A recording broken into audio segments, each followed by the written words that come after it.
வணக்கம், நான் உங்கள் குபேர ஜோதிடர். நம்ம இன்னைக்கு இந்த காணொலியில என்ன பார்க்க போறோம் அப்படின்னா, சனி பெயர்ச்சி 2025 மார்ச் 29ஆம் தேதி கும்ப ராசியில இருக்கிற சனீஸ்வரர் மீன ராசிக்கு மாற இருக்கிற காலகட்டம், மேச ராசிக்கு எப்படி இருக்கும் அப்படிங்கறத பத்தி தான் இந்த காணொலியில நம்ம பார்க்க போறோம். இது 2.5 வருட காலங்கள் இருக்கும். இதுல 2 குரு பயிற்சி வந்துடும், 2 ராகு கேது பயிற்சி வந்துடும். அதையும் சேர்த்துதான் இதுல பலன் நம்ம எடுக்க போறோம். கும்ப ராசியில இருக்கிற சனீஸ்வரர் மீன ராசிக்கு குருவோட மனைக்கு போறார். அந்த குருவோட மனையில 9 பாதங்கள் இருக்கும். புரட்டாதி குருவோட நட்சத்திரமும் இருக்கும், சனியோட நட்சத்திரமும் இருக்கும், புதனோட ரேவதி நட்சத்திரமும் இருக்கும். அதனால அந்த 9 பாதங்கள்ல 2.5 வருட காலங்கள் இருக்கிற காலகட்டம் மேச ராசிக்கு எப்படி இருக்கும் அப்படின்னா, அது விரய சனியா போறார். சனீஸ்வரர் 12வது இடத்துக்கு போறது விரயம் அப்படின்னு அர்த்தம். அப்ப கண்டிப்பா விரயம் இருக்கும். அப்ப அந்த விரயத்தை சுப விரயமாக்கிக்கிறோமா அப்படிங்கிறது தான் இங்க உள்ள பலன். அப்ப வீடு கட்டிக்கிறது, நிலம் சொத்து இடம் வாங்கிக்கிறது, சுப விரயங்களை ஆக்கிக்கிறதெல்லாம் இந்த 30 வயசுல இருந்து 60 வயசுக்குள்ள இருக்கிறவங்களுக்கு நடக்கும். கல்யாணமே ஆகல இவ்வளவு நாள் மேச ராசிக்காரங்களுக்கு திருமணம் நடக்கும். வெளிநாடு போறவங்களுக்கு 12ஆம் இடத்துல சனீஸ்வரன் இருக்கிறதுனால தாமதம் ஏற்பட்டிருக்கவங்களுக்கு இனிமே அதுக்கு வழிவருவார் அப்படின்னு எடுத்துக்கலாம். குழந்தை பிறக்காதவங்களுக்கு குழந்தை பாக்கியம் கிடைக்கும்.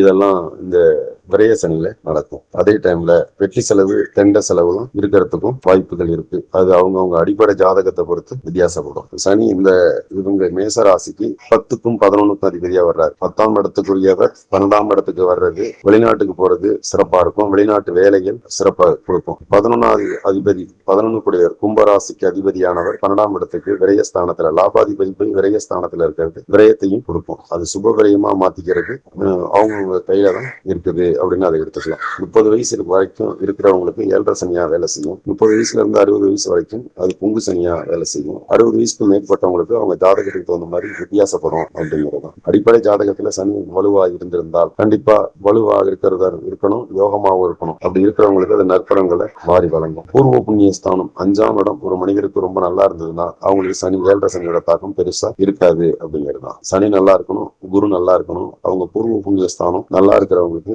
7.5 சனி எந்த பாதிப்பையுமே கொடுக்காது அப்படிங்கிறது தான். அதனால 12ஆம் இடத்துக்கு குருவோட வீட்டுக்கு வர்றதுனால அது பெரும் பாதிப்பு அப்படிங்கறதெல்லாம் ஒண்ணும் கிடையாது. பட் இவங்களுக்கு என்ன பரிகாரம் செஞ்சுக்கலாம் அப்படின்னா, திருநள்ளாறு போயிட்டு வரலாம். இது அருமையான பரிகாரம். திருக்கொள்ளிக்காடு பொங்கு சனீஸ்வரர் கோயிலுக்கு சனிக்கிழமையில மாலை வேளையில போய் நல்லெண்ணெய் தீபம் போட்டு அர்ச்சனை பண்ணிட்டு வர்றது உங்களுக்கு நற்பலன்களை மாறிக்கும், பொங்கு சனியா மாறிக்கும் அப்படின்னு இதை சொல்லலாம். புச்சனூர் போயிட்டு வரலாம். அல்லது பைரவரை தேய்பிரை அஷ்டமியில சனிக்கிழமையில வழிபாடு பண்றது இவங்களுக்கு பாய்சனை மெடிசனா மாத்துற மாதிரி நற்பலன்கள் நடக்க ஆரம்பிச்சிடும். அதனால குருவோட மனையில இருக்குங்கிறதுனால அது நற்பலன்கள் தான். அதுல ஒன்னும் மாற்று கருத்து இருக்க போறது இல்லை அப்படிங்கிறது தான். சுப விரயம் தான் இருக்கும் அப்படிங்கிறது. அவங்க இருக்கிற இடத்துலயே பக்கத்துல இருக்கிற பைரவரை வழிபாடு பண்ணலாம், சொர்ண பைரவரை வழிபாடு பண்ணலாம், அன்னதானம் பண்ணிக்கிட்டு வரலாம். வண்டி வாகனங்கள் எல்லாம் போகும்போது நிதானமாகவும் கவனமாகவும் செயல்படணும் அப்படிங்கிறது தான் இவங்களுக்கு உள்ள அட்வைஸ். எதையும் நிதானமா செயல்பட்டா இவங்க வெற்றி கிடைக்கும் அப்படிங்கிறதான். சனீஸ்வரர் நிதானத்துக்குரியவர், தாமதத்துக்குரியவர், தடைக்குரியவர் அல்ல. தடை கிடையாது, தாமதமாக இருக்கலாம். நிதானமா செயல்படக்கூடிய